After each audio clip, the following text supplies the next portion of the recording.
गोव्यात सुरू असलेल्या आंतरराष्ट्रीय फिल्म फेस्टिवलमध्ये थँक्स मा हा सिनेमा दाखवण्यात आला। लहान मुलांची त्यांच्या आई वडिलांमुळे होणारी परवड यात दाखवली गेली आहे। अत्यंत वास्तववादी असलेला हा सिनेमा।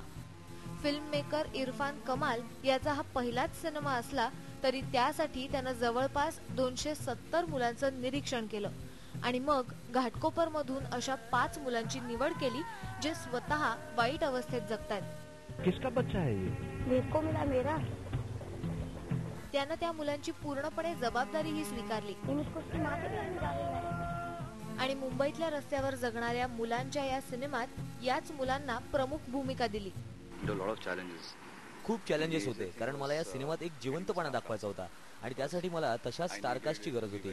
आमच्यासाठी हा एक खूप मोठा टास्क होता कारण ते नीट वाचू आणि लिहूही शकत नव्हते। Kids from the street, which was very difficult.